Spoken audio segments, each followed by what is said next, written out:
Awesome. Cool. It looks like folks are joining us. Welcome to our workshop all Well, about getting the most out of Supernova's documentation editor with the lovely Beatrice. hello, hello. If you'd like to join us on FigJam, I will share the link in the chat. Let us know as well if you've been participating in these panels or if it's your first time. And say hi in the chat, of course. Yes. And you can take a selfie. You can see our faces both on there and Yes, on Zoom. click the red button. Sometimes it's confusing, but it's always nice to add a face to a cursor. It's always fun. Yes. Come join us. And then you can also share where you're coming from. Yeah, that's always, I love to know that. Always very curious. We are from everywhere at Supernova, so it's always fun to see where people are watching us from. Hello. Nice, Sarah. Thank you for sharing. Florida, awesome.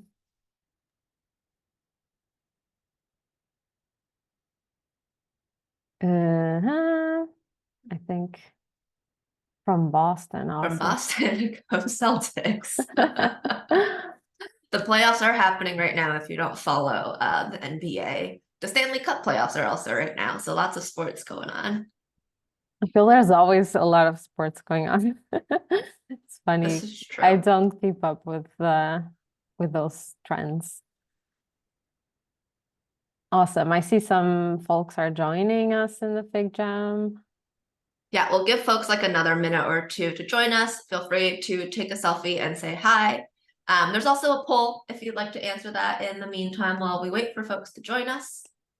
Jocelyn is waving, ready to wave from the Fig Jam. We can high five. Always fun. Nice to see you. Hi, Sarah. Awesome. Yay. This is such a nice feature. They're funny. Another person from Florida. Hello, Gretchen. Hello. Okay, so awesome. Just starting using Supernova. Nice to know. Awesome. We have a self-proclaimed pro. Love to see it. Love it. Awesome. Okay, there's some new people joining. I'm gonna share the link from the Fig Jam again.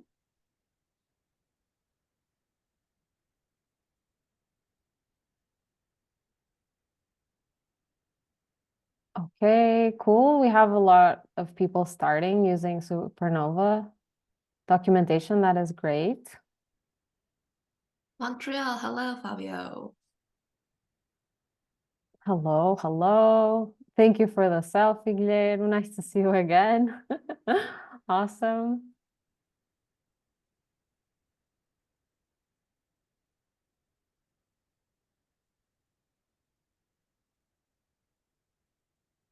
The tea has cooled down, Jocelyn, so I can drink Perfect. it. Oh, we have some more people. Something between just started and pro. That is fair. That is fair. That's how I feel. Beatrice is the pro here. I think it's like you'll get out of the workshop feeling like a pro. Maybe that's the in-between. Workshop There we go. participant. Hopefully, we hope that's gonna happen. Well, shall we get started, Beatrice? Let's get started. You can accompany me as usual. I like to see your cursors, but if it's bothering you, let me know and I can hide them. So to kick things off, thank you for joining us. We're going to talk a little bit about our documentation editor. We're going to go over some more enhanced features, I would say, of the editor, and also touch a little bit of some nice to knows, and so that you can get things up and running and get started quickly for those of you who are starting to use Supernova. And with me, we have the lovely Jocelyn, and she's gonna be monitoring the chat and helping with Q&A. There is a I don't know if you're new to our workshops, but there's a Q&A session you can fill out with questions as we go along right here, or you can fill them during the chat. And this is being recorded, and we're going to share both the FigJam and this recording after the workshop. And just to give you a summary of what we're going to cover, so we're going to have a quick introduction of the documentation editor, like have a notion of a quick setup guide. And I'm going to walk you through how to set up the component type of blocks, which is a bit more involved, and sometimes teams don't know how to approach it very well. And I'm going to also touch upon 3 different ways you can customize documentation. And we have the live Q&A at the end, as usual. And I'm going to talk full of examples of our customers that have public-facing documentation. So that's great for you to drag some inspiration from amazing work that some teams have been doing with Supernova. Okay, so the quick introduction to the documentation editor. So I did here a little, it's pretty, the interface is super straightforward, but I added here a little schema of what are the main important parts in our editor. So the editor has the side panel, which is where you have your page navigation and your pages. You can change the page hierarchy and navigation type here. So you can change the navigation from being on the side to being on the top right here. Sometimes teams miss this feature, and it's nice to tell you that you have this possibility here. The documentation editor is at the center, and on the right, we have what we call the properties panel. Or the options panel, and they are block specific. So every time you click on a block, the options of that block will show up. And now we have a fully recent feature, which is a great one, which is the commenting. So your teams can collaborate together in the documentation, and you can make use of this feature. Another thing that is important to know is that our documentation is not a fully EasyWig experience. So what you see is not what you get always, but we give you 2 environments, which we call the preview server and the publish server. So the publish is the server that you use to share with your design system consumers, your end documentation. And then we have the preview server, which is for you to test out any changes you've made, any content you've added. If you want to test it out before sharing it with the public, please use the preview. It's there for that purpose. You can also toggle here on the side and go to the documentation settings. And these settings essentially are divided by, you have the general settings, which are here on the side, and they are specific to most of the general options in the documentation. And you have also some advanced settings like editing some properties on your storybook, or even setting up SSO, etc. And then you have the customization here, which is the look and feel, which we'll cover a little bit more in the end. And just a note, you need, every time you make a change to your settings, for them to take effect, especially in the customization part, you do need to preview or publish these settings to take effect. And like I said, lastly, and very quickly, the commenting, which is a very recent feature we've added. You can, they are block specific, so you comment directly on the block. If the block is deleted, we'll tell you, but you still keep the context of this conversation. You can reply in thread, etc. And then you have your notifications here on the side, which you can mark as read or manage however you like. And also a quick note, you need to enable your notifications in your profile settings if you're not receiving them. So just a tip there. We've released it without it being toggled on, but you can go to your profile settings and enable them if you want to receive them in your email. And then you have here a glossary of supernova terms. It's always useful. Oh, I see there's a bit missing. I need to add it. I'll add it at the end, but it's always useful for us to speak the same language as I'm speaking about things, and you can reference to this anytime you'd like. Okay, so let's say you have met the interface and you're quite familiar with it. I'm going to talk really quickly and top things you can look for if you want to set up things quickly, and what you can utilize to make your life much easier. We have this example design system. It's like a dummy design system, but it's super comprehensive. It was made by our product team, and they explain how to set things up in a nice way and how you can organize your design system data if you want to utilize it. And it's a great pointer. Is also we released it, I think, last week. So you can use it. It's very useful if you want to test on some dummy content. And like I mentioned, this was also covered. So I wanted to explain to you how the hierarchy of our documentation works. So we have the documentation, and then we have this hierarchy. We have groups, which essentially are navigation elements. And let me open here so I exemplify. So these are the groups in our documentation. And if we open the documentation, they are these main headers here. They're not clickable, but they can have pages inside of them. And we have the pages, which is pretty straightforward. And inside a page, we can have the tabs, which allow you to create separation of concerns from your information. Usually teams utilize this either to address different audiences, for example, designers or engineers, or we have teams that also address platforms for a more complex design system that serves many different brands. That's also a tip. And another pointer, Guilherme is here. He participated in our last workshop. I don't know who else did, but you can write me in the chat if you did. But we had a workshop before about setting up your design system documentation in a multi-brand context. And I added here the templates if you want to test out the information architecture and how you can set things up in your documentation if you want to find some inspiration there. And you also have some link to that workshop if you want to watch it. Okie dokes. So moving forward, I wanted to share with you the top 6 blocks that all of the teams use with examples of the teams themselves. So I'm gonna maybe hide the interface because the space is not as big. How do I do this?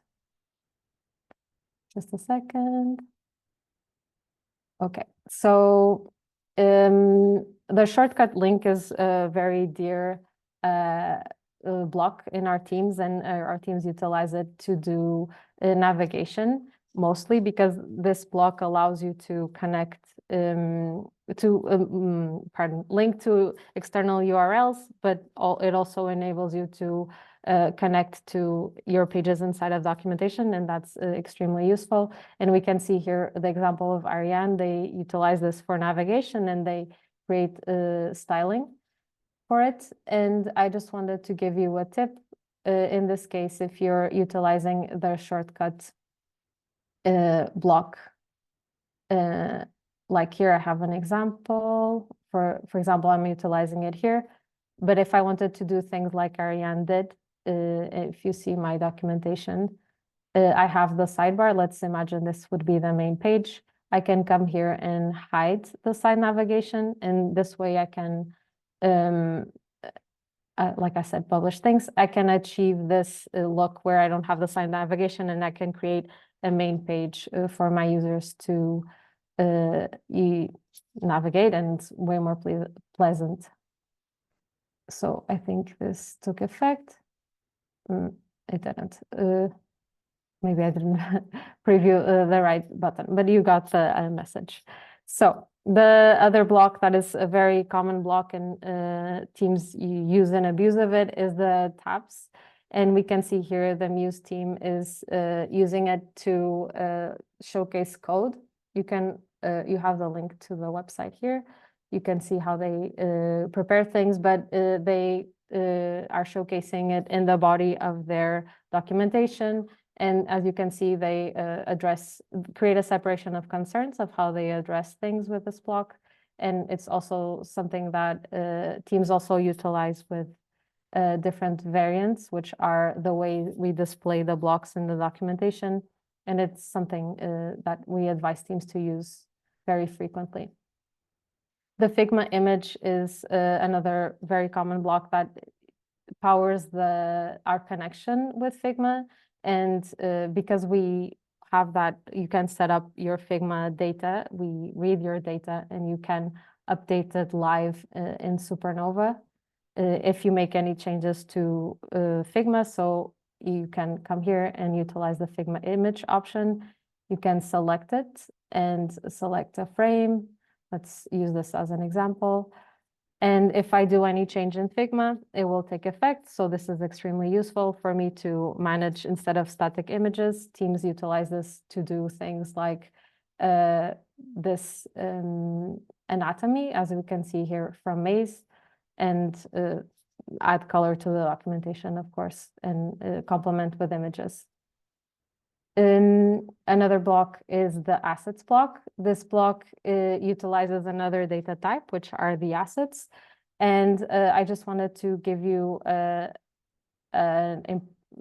pointer to this block because sometimes teams rely on the Figma image to display assets. But if you do import them as assets, and in that file that I showed you, that's dummy data, you can see how you can set your assets up. But this is important because it allows your teams to download directly from the documentation, as we can see here. I don't know. Okay, from Maze. So I can download the SVG or copy the SVG directly as a design system consumer. I can download them all, and I can even search. And we allow you to, when we import from Figma, we import the metadata from these assets as well. So it will be a much better streamlined experience for your users to search for this information directly in Supernova. So I don't know how they have their metadata but set up, but in this case they don't have any. But I can, if you have any metadata added in Figma, we will import that too, and your users can search. This block is another one I want to point out to. I know it seems very basic, and the header seems like a pretty obvious block to set up. But I wanted to showcase, and time again, our users tell us that they utilize this a lot because design system documentation is very extensive, and it gets pages get long pretty quickly. And so teams make use of having the headers to help the teams navigate better to their documentation. I've talked to teams that deal with a multi-brand design system, and they sometimes also separate the brands they serve utilizing the header.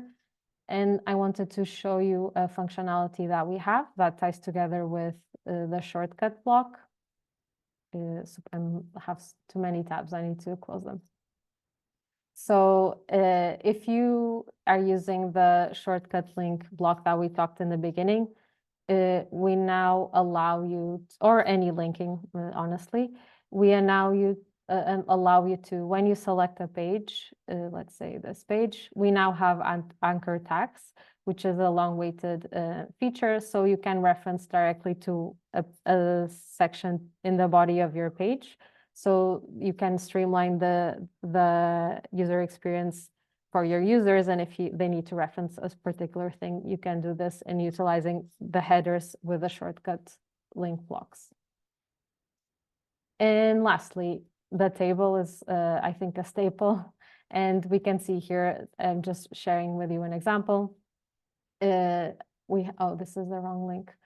But we see here Muse utilizes it to create props, to showcase the props of their components. I see also Ariane uses it to showcase variations of their components. It's also an example because you can have images inside of tables, and it's always useful to utilize. Okay, so I've covered most of these features and I gave you these hints as I was talking, but I know I'm always sharing so many information with you, but I wanted just to tell you, you can always review the video and you can reference here the pointers I'm suggesting. But I wanted just to let you know that besides the commenting features, we also have a multiplayer editor, and you can edit your blocks at the same time with your colleagues, so you won't override other editors' work, which is also very useful. And I wanted to share also a tip that teams have shared with me, which are related to these three things, and I'll show you in Supernova. So I know some teams need templates, so that because in documentation we do repeat content very often, and we have a way of, for example, in content blocks, we know the structure, and then we just need to rinse and repeat and create this component information. And so teams, we do not have a native templating functionality that will come in the future, but meanwhile, whilst you're doing your documentation, you can make use of these two functionalities, which is you can, for example, create an example page, which would be a dummy page with your content, and you can hide it and use the hide and show page, which this means is only people that have access to the URL will be able to see this page. So only your editors will see it. So you can use this functionality to be essentially a template, and you can utilize the duplicate page to duplicate these templates that you created, and this will be super useful for you. You can streamline your workflows. And all of this applies to both pages, tabs, and groups as well, all that I'm saying here. But if you have a public-facing documentation and you're an enterprise plan, you do have the possibility to make things private. This is only applicable if you have, useful if you have a public-facing documentation, but you can now make both groups, tabs, and pages private. It's also a nice feature to have.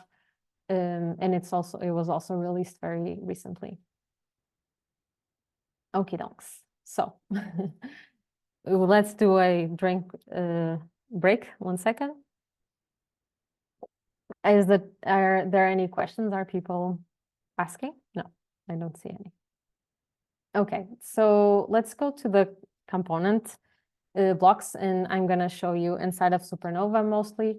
But what I want you to know is that there are essentially three main component documentation specific blocks. And these component blocks feed on the information, or they get the information from your component manager tab, which is right here. And this component manager tab, it's what we call, it's an agnostic view of your components. So you can essentially name your components and then connect all the metadata associated to that component, a bit kind of like tokens. You can add their context from Figma. You can connect directly your Figma file, and we will link that information to Figma. You can define things like their status and other specific properties. And you can also, for example, have in one place where the code repository of that particular component is, for example, and you can add it here as a property as well. And when it comes to the documentation part of these, I'm showing you here examples of teams that utilize these components to them, these blocks, to the max. We can see here, I'm talking about the component checklist first, which is a type of a component type of block. But we can see here Ariane, Acorn from Mozilla and Muse Design System use this component. Let me show you. So as you can see here, they define I think the goal of this block is essentially to allow you to create a checklist associated to this to a particular component. And usually teams define what is the definition of done of this component as they're implementing it in their design system. And as we can see here, for example, if you're gonna, as a design system consumer, utilize this, what component is this? The button. You're gonna check the status checklist and see if it complies with some obligations you need to have in your application. For example, see if it complies with accessibility rules, or in this case, for example, it doesn't comply with color. So you can expose this to your design system consumers utilizing this block, and I'm gonna show you how. So like I said, these blocks consume directly from this table. And in particular, this block uses the Boolean property, which you can add your own custom property here. And I'm just gonna show you a test example. You need to choose the type Boolean. And for the checklist to have the full effect, actually I have here an example text. I'm gonna add it properly. You need to add a description, and this way you will be able to display this information right here, the title and the description. And you can save it. Okay, I already added this before. You can save it, and you can change the metadata when it is appropriate, but then you can come to the documentation and let's see, design or code. You can come here and component checklist. You can select the component. This is particular. This is only applicable to individual component. And you select it, and you can select here the properties that you added. And you can also, you then need to publish, and this will take effect. And besides the checklist, you can also add other properties. And I have here an example of Muse. They're utilizing the checklist here, but they also decided to add the status here because it makes sense for them to expose this. I just wanted to show you as an example. And whilst we're publishing, you can open the page, and if you go to the bottom, you can see here all the checklist elements that we added with the title and the description, and then we just need to change the metadata accordingly. And now moving on to, you have also the setup steps here and another extra inspiration if you want to check later. And another block we have for the components is the component health. And this one is also individual to a particular component, and it also feeds from the table, but it focuses mostly on status. And we can see here on Spirit Design System, this is how the component, the block shows in the documentation. And your team can come here and check the status of these components and of this component. And in their case, they wanted to expose as well, not just the status in general, but also particular statuses corresponding to different platforms. And to set this up, essentially, okay, I'm gonna close my tabs again. You come here to your components, and we come, by default, we give you this example status, but it is something you can edit because the base property is what we call a options property. And you can change these as you'd like. And also a note is that the color you you choose here is the one that's going to show exposed in the documentation if you want to adapt more to your style. But if you want to add other statuses, you can, or other status type of properties, you can, let's say, React, and you select here the option of the type select, and and you can create your own properties and then choose them in your documentation editor, and you just come here and choose component health, exactly, and you choose the components, and then you choose the statuses that make sense. Again, you can also use other or expose other properties in this document, in this component, and they will showcase when your user clicks on the health button. Let's just wait a second. Let me know if you knew about this component information. I'm curious. I've been talking to a few of our recent clients and they didn't know. Let me know if you already knew about this. So you can see here the health, and I can click, I see my health status, and I can also add other properties. Like I said, for example, I added the repository and our users can access that information. Oh, nice to know. Thank you, Aaron. Awesome. Again, steps are here, more inspiration for you. And the last one that I want to show you is the component overview table. This is different from the other two blocks that I showed you. The other two blocks are specific to an individual component that you can choose in your documentation. But this one is a general overview, like a dashboard, if you will, of your all of your components table.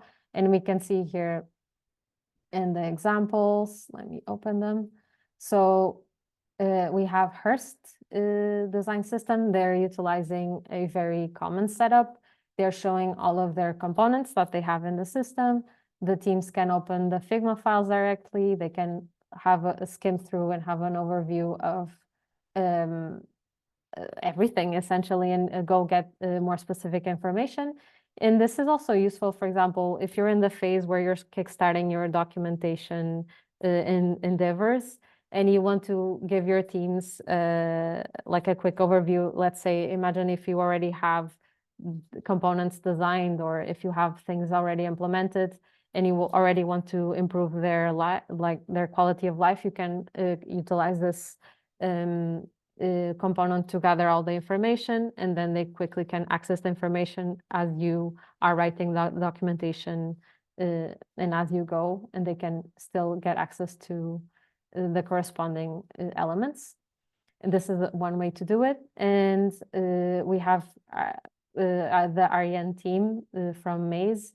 They utilized it in a completely different way, and they have a very interesting approach to components. They call it the component lifecycle. I also added it to our FigJam. You can read, they have a very comprehensive documentation how they approach the implementation of components, but they have their own particular statuses that they communicate with their team, and they decided to create this thing utilizing our component overview table.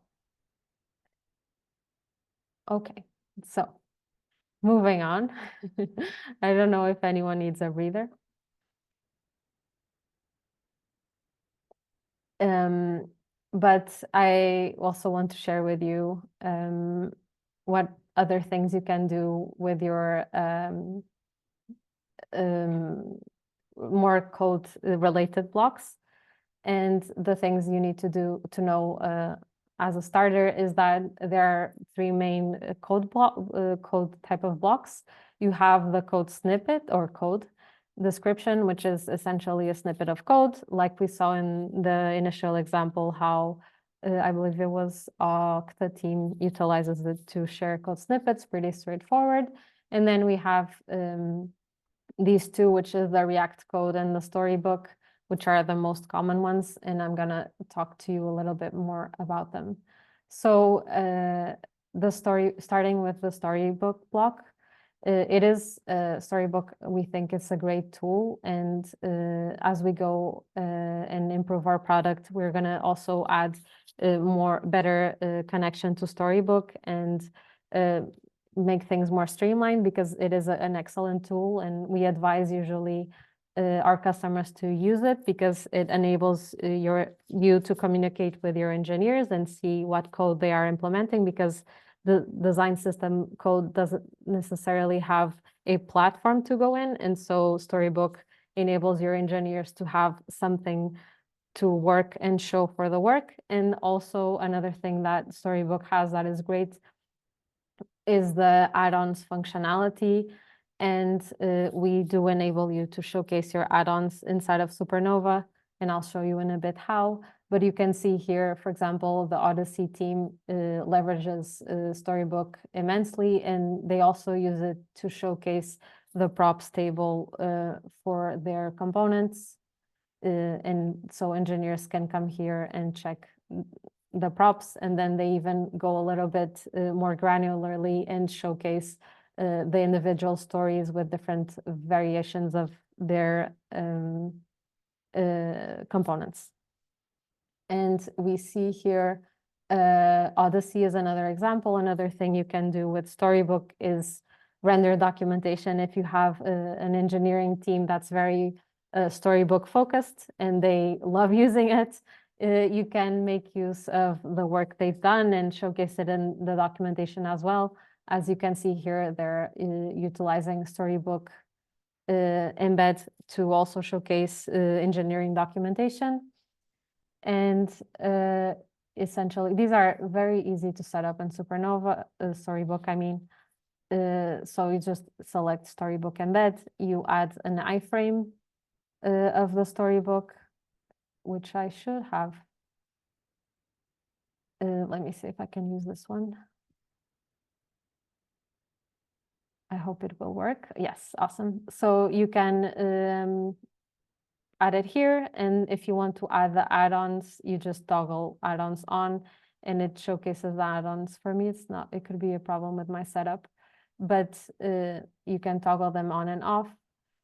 I know there's some teams that have been, I wish this link was working, but some teams sometimes the side menu of Storybook shows up and they don't want that to show up. But I don't have that in my example. I will add a note here on a tip how you can remove it, because it's super simple. And sometimes designers are utilizing Storybook and find it difficult to hide the side menu of Storybook, but it's super simple. You just need to hide it in the menu and then copy the URL again and paste it. And that way you can hide it. I'll add it here.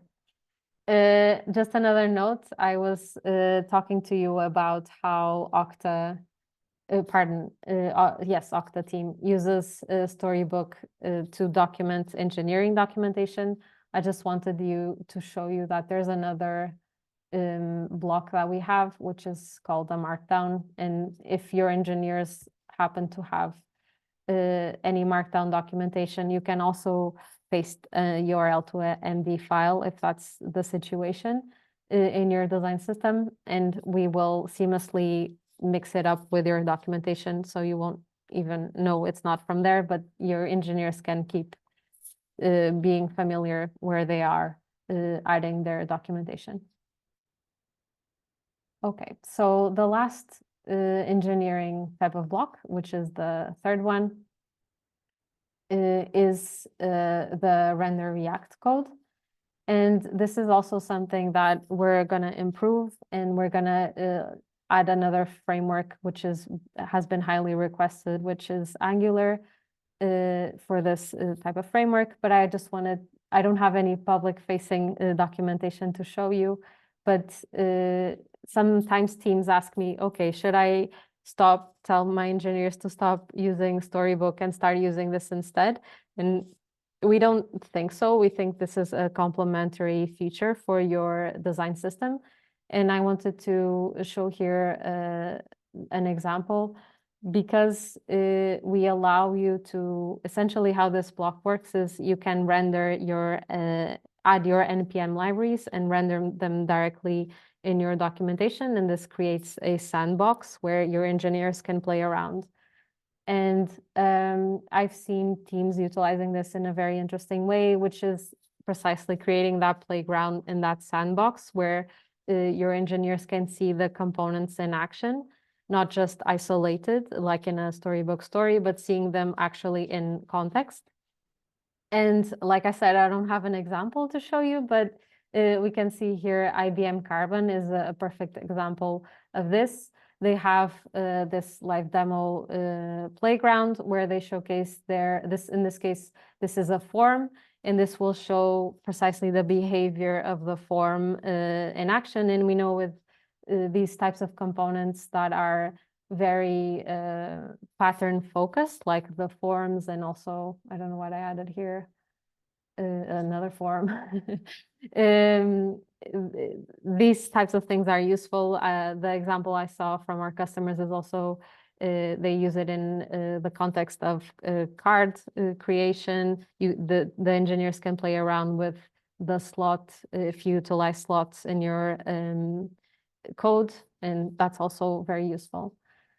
And how you set this up in Supernova. It's also very straightforward, but you might need some help from your engineering. So it's the render React code.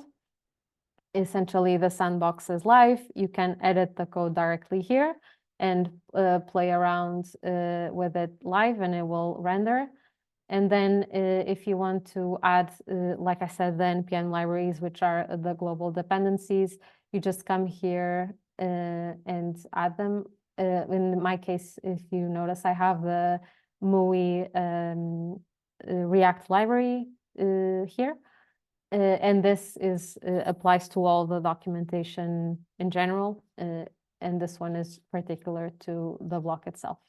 So this is how you add it. And just a note, you also can have, I have it here, you can consult, but you can have private NPM packages, because that is a very common use case for design system teams, if that is your case. And just a tip there. Moving swiftly along, we're almost running out of time, but I want to see if I have time for the Q&A. I just want to quickly go over the 3 ways you can customize your documentation and give you a teaser of what's about to come in the future for content that we're working on. So essentially, what you need to do is that there are 3 tiers of complexity that you can add to the customization of your documentation. So essentially, how Supernova works, and because we're not, and one of the reasons why we're not EasyWig is because we're powered by a technology called Pulsar that Supernova created. And this essentially is a templating language that reads your design system data and then converts that into your, we read it, we add it to your documentation, but that also powers, sorry, we export it to code, but that also powers our documentation engine. And you can create your own customized documentation website. But you don't need to. We have a lot of out-of-the-box solutions, and you can do a lot of powerful things with them. And I'm going to just close my tabs. I closed Supernova, which I should not have. But I'm going to show you one of the out-of-the-box solutions. You can do a lot of things, and you can utilize your tokens to style your documentation. And I want to show you Userlane is an example. They only use our out-of-the-box solution, and they managed to customize things according to their brand. And essentially, how you can do this inside of Supernova is you can also edit, for example, some things here about the page header, but the general look and feel is like I told you here. In the beginning, you can edit all of these properties. And like I mentioned, you can even reference your own tokens in your design system to keep with brand compliance, etc. and you can explore these, and these will be applied to all of your, in this case, top navigation pages or even the footer.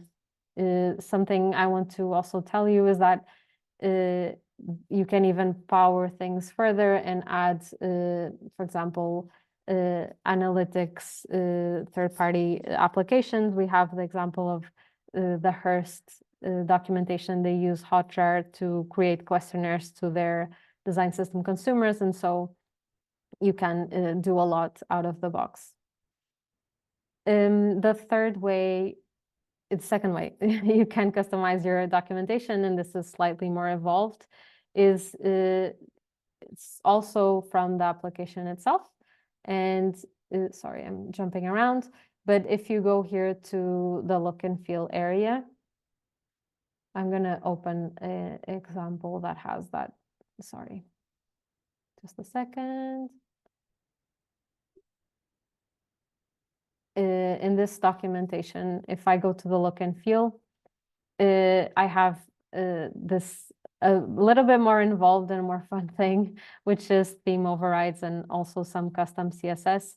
So essentially, I can take things to the next level. And you can see here from the example of our own developer documentation, this was styled using the theme overrides and the custom CSS. And essentially what you can do is, this is something where we also want to document, but you can just inspect the element in the documentation here, and I can see the CSS class, and I can just copy this class and paste it in Supernova here, and I can make that change. This is also a nice thing to utilize. I'm gonna copy paste this code and add it to our FigJam if you want to play around and test out this dark mode for your documentation when we finish the call. And lastly, this is a feature that is the most involved one, and usually it's for teams that want the full customizability of Supernova. And like I told you, we do have that special templating language.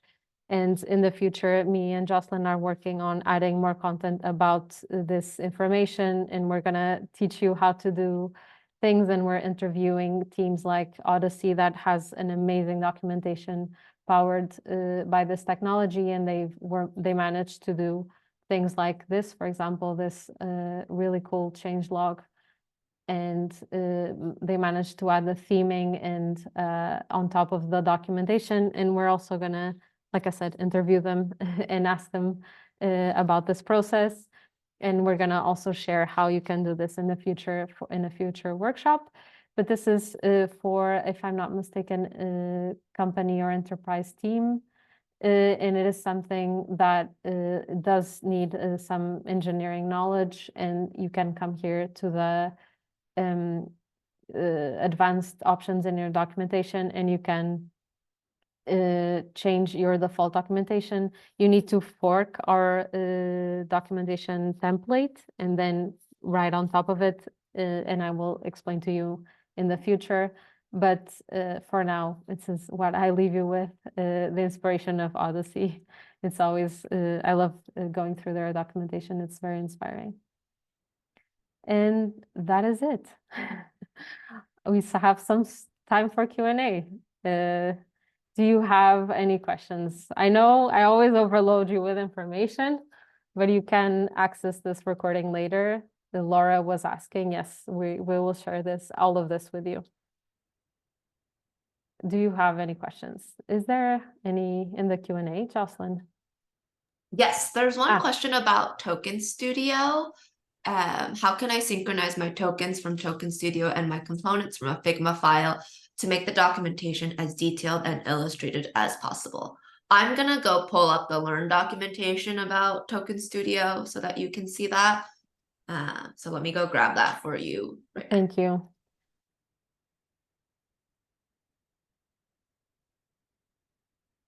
I can talk a little bit more about the token blocks, which I haven't covered, but indeed you do need that to have the tokens in order to document them, and I can go over a little bit. Thank you, Jocelyn. I think I can quickly access whilst you're typing. But if you go to our Learn documentation, and which is also designed, it's also written in Supernova, by the way. That's a really fun fact. So essentially, this is the setup guide we have for Token Studio. And if you're having trouble, you can try to access, to talk to our support team. They will be more than happy to help you set things up, and you can access support via here even if you click help, and you can go to support fact or even contact support, and this will open a Zendesk bubble, and you can ask them directly and they will answer promptly. But essentially you can find here the importing from Token Studio guide. You need to do some mapping of your tokens and how we want to map them to Supernova, and that's usually where teams get a little bit confused, but our support team is more than happy to help you. But once you have your tokens inside of Supernova,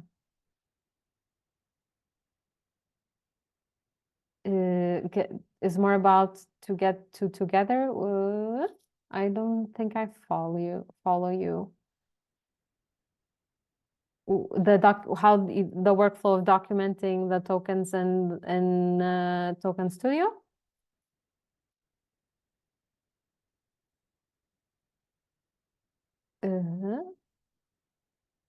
So I'm not sure, but I'm not sure I understand, Guilherme, I'm sorry. But I'm just gonna go over the token blocks really quickly. So you cannot sync both Supernova and Token Studio. Because you can, or Supernova and variables and styles, for example. I know if you have Token Studio, that's the only Figma file in Token Studio. I think it is not possible when it comes to token management. Actually, I need to confirm that. But I think once you have Token Studio, it's the only design data you're able to have. It becomes your primary source of tokens. You can connect a Figma file and edit the scopes and have them as frames or as assets here in the settings. But I believe if you have Token Studio, you cannot have Figma files as well. But we can try to follow up on this, or if you want to ask support as well, they can clarify. I'm not sure if that's in our docs. I need to check. I think it's true. You can if you use Token Studio, that becomes your design data source of truth. Token data. Yeah. So I don't think you can add Figma files. I think that's how it works right now. I think so too. I hope this helps with your question, but if not, do reach out to us. Are there any other questions? Oh, your components from Figma. So like I mentioned, cool. So that should be possible. So your design system, as you can see, I'm gonna open here the example library. So in order for your components to be inside of Supernova, they need to be, you can read here components, and it explains all about how you need to set things up and how to best make the most out of Supernova. But essentially they need to be in a library, and this library needs to be published. And so you essentially copy the link of the published library. I don't believe this will work because I don't have it. Oh, it might.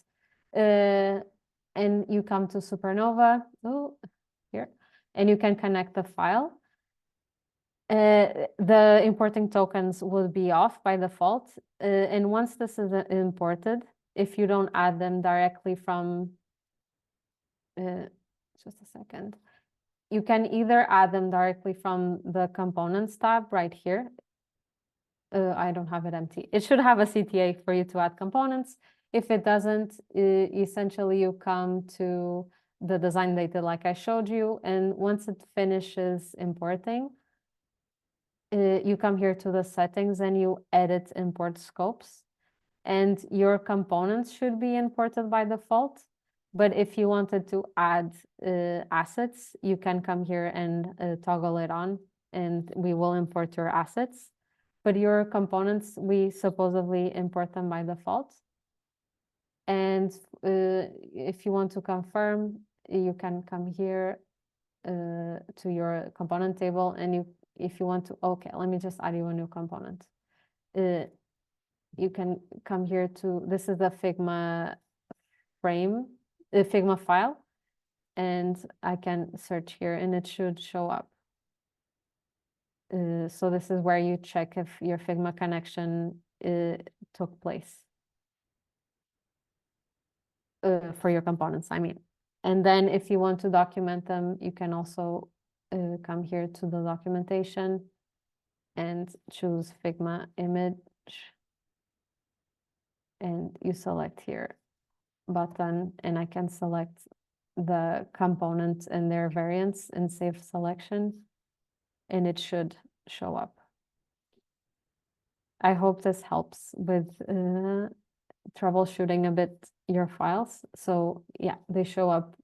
As you see, they are from the original file, not the original file, this file, example file that I showed you. And they show up here. So they should be imported by default, hopefully. I hope this helps. No more questions? Oh, let me see the Figma. Ah, cool, Guilherme. I'm glad. As always, if you all have other questions, you can reach out to our support team Yes. through the live chat or directly at support@supernova.io, and our team will definitely get back to you as soon as possible with any specific questions you have. Yes. And again, this will all be available to you, and you can always refer back to it. Awesome. I think we can wrap it up. Yeah. Thank you all so much for joining us.